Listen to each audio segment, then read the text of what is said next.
अस्सलाम वालेकुम एवरीवन, कैसे हैं आप सब। आई होप सब ठीक ठाक होंगे। जहाँ रहें खुश रहें, हंसते मुस्कुराते रहें, इसी दुआ के साथ आज का व्लॉग स्टार्ट करते हैं। जी तो ये क्लिप मैंने सुबह के वक्त लिया है। सुबह के वक्त मौसम बहुत ही अच्छा था। कुछ देर पहले काफ़ी तेज़ बारिश हो रही थी, लेकिन अब बारिश कम हो चुकी है, बल्कि रुक ही चुकी है, लेकिन हवा चल रही है और काफ़ी ठंडा ठंडा सा मौसम था। उसके बाद मैंने शाम के वक्त से व्लॉग बनाना स्टार्ट किया है। इधर मगरिब से बाद का वक्त है और हल्का हल्का अंधेरा सा हो चुका है। किचन की मैं क्लीनिंग कर रही हूँ, क्योंकि मैं आज किचन की सेटिंग चेंज करूँगी।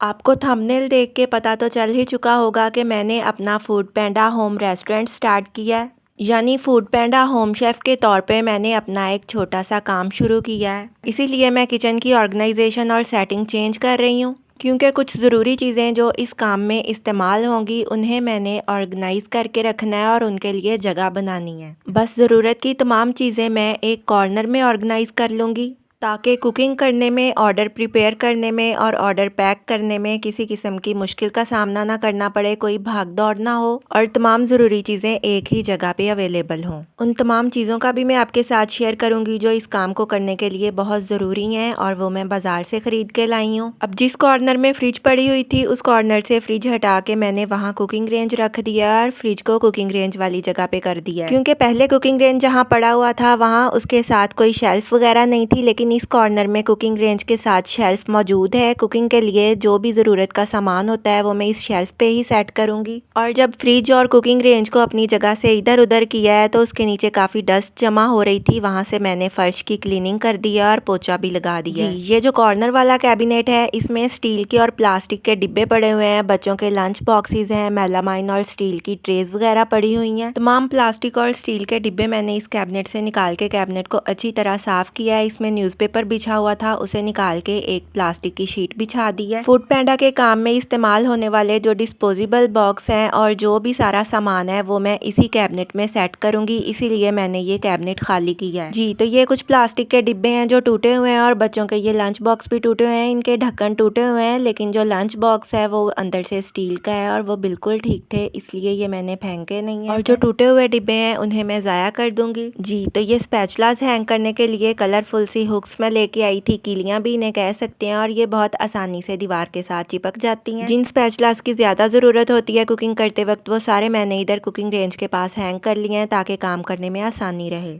और जो बाकी सारे स्टील, वुड और सिलिकॉन वगैरह के बड़े चम्मच हैं उन्हें मैं इस बड़ी वाइट बास्केट में ऑर्गेनाइज कर दूंगी। इस तरह की छोटी ब्राउन बास्केट्स भी मेरे पास मौजूद हैं, उनमें मैं छोटे चम्मच वगैरह रखती हूँ, क्योंकि बड़े चम्मच अगर उसमें रखे जाएं तो वो गिर जाती है, उसका बैलेंस नहीं बनता। अच्छा, जब कुकिंग रेंज दूसरी साइड पे था, उसके साथ कोई शेल्फ वगैरह मौजूद नहीं थी, तो कुकिंग करने में बहुत मुश्किल होती थी, क्योंकि मसाला बॉक्स और मसाला जार किसी कैबिनेट में पड़े होते थे और ये खाना पकाने के जो बड़े चम्मच हैं ये किसी दूसरे कैबिनेट में पड़े होते थे। हर चीज़ इधर उधर से लेनी पड़ती थी और खाना पकाने में देर भी हो जाती थी। लेकिन अब कुकिंग रेंज मैंने इस शेल्फ के साथ सेट कर लिया है और सारी चीज़ें इसी कॉर्नर में ऑर्गेनाइज कर ली हैं। खाना पकाने के चम्मच और सारे जो मसाला जार्स वगैरह हैं वो भी एक बास्केट में ऑर्गेनाइज करके मैंने यहाँ ही रख लिए हैं। अपने फूड पैंडा किचन की जो कुकिंग है वो मैं इसी कॉर्नर में करती हूँ, और इसी कॉर्नर के ऊपर वाला जो कॉर्नर का कैबिनेट है उसमें मैंने अपने तमाम डिस्पोजेबल डिब्बे और जो भी चीज़ें इस्तेमाल की हैं वो यहाँ सेट कर ली हैं। आप देख सकते हैं चावल वाले डिब्बे भी हैं बड़े साइज़ के, 1.25 लीटर का डिब्बा है, लीटर का डिब्बा है, और रायते वाली डिब्बियाँ और सॉस वाली छोटी डिब्बियाँ भी इधर मौजूद है। अच्छा, मैंने बताया था कि पहले मैंने एक साइड पे यहाँ ट्रेस दोबारा ऑर्गेनाइज कर ली थी, लेकिन फिर डिब्बे सही तरह से रखे नहीं जा रहे थे, तो ट्रेस मैंने निकाल के किसी दूसरे कैबिनेट में रख दी हैं। जी तो ये बैग्स हैं जिनमें हम अपना ऑर्डर पैक करते हैं। पहले खाना जो भी चीज़ होती है खाने में उसे डिब्बे में पैक करते हैं अच्छी तरह, और फिर इन बैग्स में रखते हैं।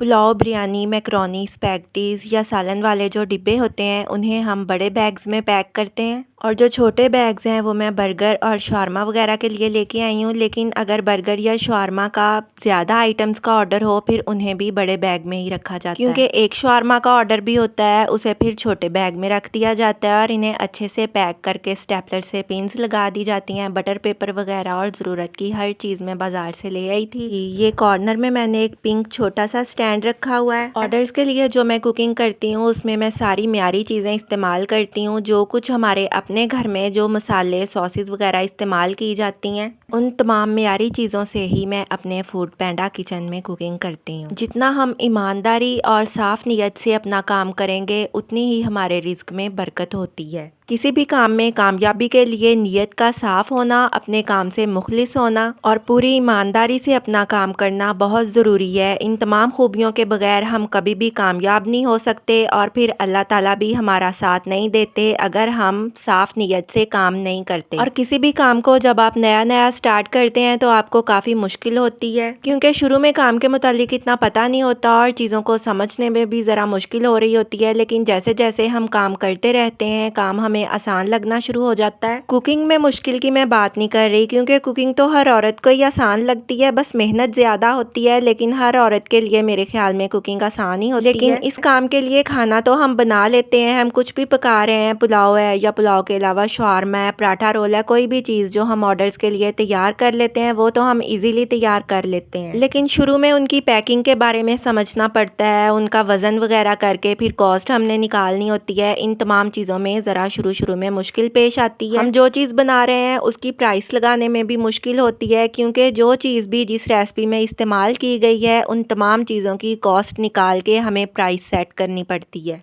ताकि हमें बचत भी हो जाए और बहुत ज़्यादा भी प्राइस हम ना रखें जिससे कस्टमर ऑर्डर ही ना करें और चीज़ हमारी सेल ही ना हो।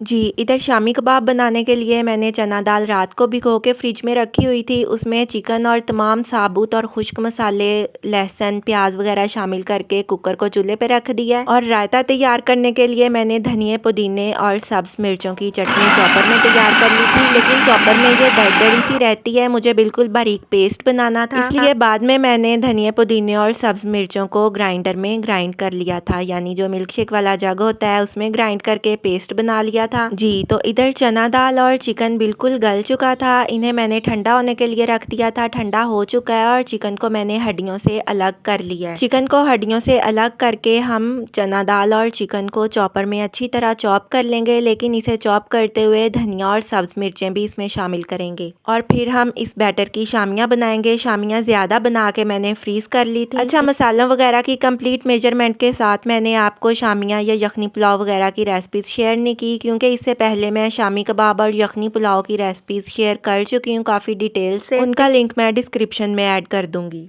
मैंने सोचा कि ये ना हो कि इन तमाम चीज़ों की रेसिपीज़ मैं डिटेल से शेयर करूं और मेरे ऑर्डर्स लेट हो जाएं, इसलिए ये सारा काम मैं बहुत जल्दी में कर रही हूं। अच्छा, किचन की ऑर्गेनाइजेशन और सेटिंग वगैरह मैंने रात के वक्त चेंज की थी और ये जो बाकी काम है ये मैंने सुबह उठ के स्टार्ट किया है, क्योंकि सुबह जब फूड पैंडा पे आपका किचन ओपन हो जाता है और कोई ऑर्डर वगैरह अगर लेट हो जाए या लेट होने की वजह से कैंसिल हो जाए तो उसके फिर हमें चार्जेस पे करना पड़ते हैं। अच्छा, जब ऑर्डर आता है तो हमें सिर्फ 7 से 8 मिनट ही मिलते हैं। उस 7-8 मिनट में हमने हर चीज़ पैक करके तैयार करके देनी होती है, इसलिए हमें सारी तैयारी पहले से करके रखनी पड़ती है। चीज़ें हाफ डन करके रखना पड़ती हैं, ताकि जब ऑर्डर आए हमने अगर कुछ फ्राई करना है बस उसे हल्का सा फ्राई करें, गर्म करें और फ़ौरन पैक कर दें। क्योंकि जब ऑर्डर आता है, ऑर्डर के रिसीव होने के बाद हमारे पास जो टाइम होता है उसमें मुश्किल से सिर्फ पैकिंग ही हो पाती है। उस टाइम में हम कोई भी चीज़ कुक नहीं कर सकते, इसलिए हमें तमाम चीज़ें पहले से तैयार करके रखनी होती हैं। जैसे पुलाव मैंने 1 kg या 2 kg जितना भी बनाना होता है वो मैं सुबह के वक्त ही बना के रख लेती हूँ। रायता भी एक बड़े बाउल में तैयार करके रख लेती हूँ। और शामी कबाब क्योंकि मैं ज़्यादा बना के फ्रीज़ कर लेती हूँ और जब ऑर्डर आता है तो उसी वक्त फ़ौरन से शामी कबाब फ्रीज़र से निकाल के फ्राई कर लिए जाते हैं। और पराठा रोल बनाने के लिए मैंने पराठे फ्रीज करके रखे होते हैं। नेक्स्ट वीडियो में मैं फ्रोज़न पराठा की रेसिपी भी शेयर करूंगी। 8-10 कच्चे पराठे बना के मैं फ्रीज कर लेती हूँ। बोनलेस चिकन को तमाम मसाले लगा के फ्रिज में रख देती हूँ। इस तरीके से हमारा ऑर्डर लेट नहीं होता।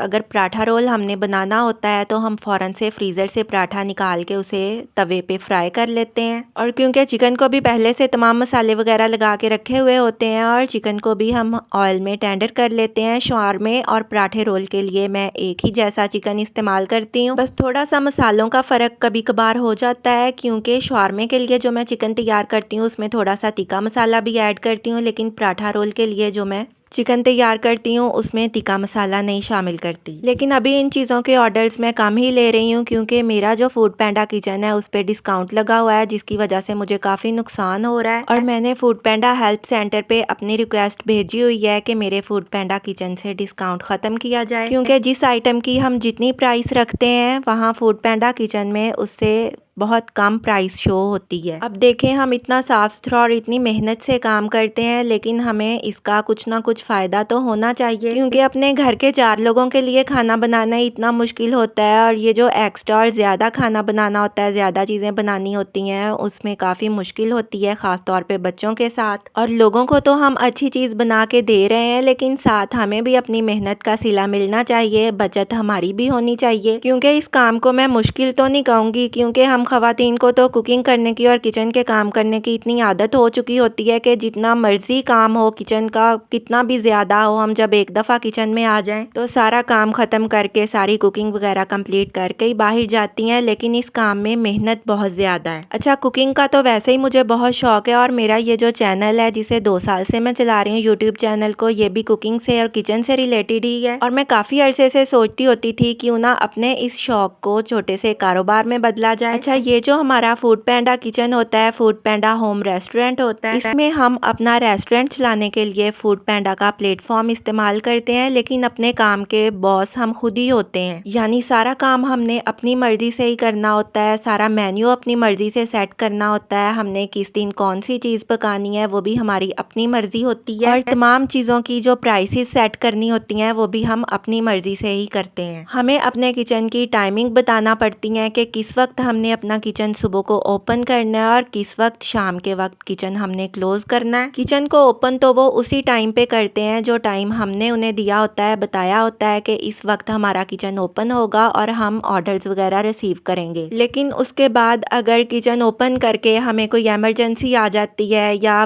कभी हमें कहीं जाना पड़ जाता है तो हम अपनी मर्जी से किचन को क्लोज भी कर सकते हैं।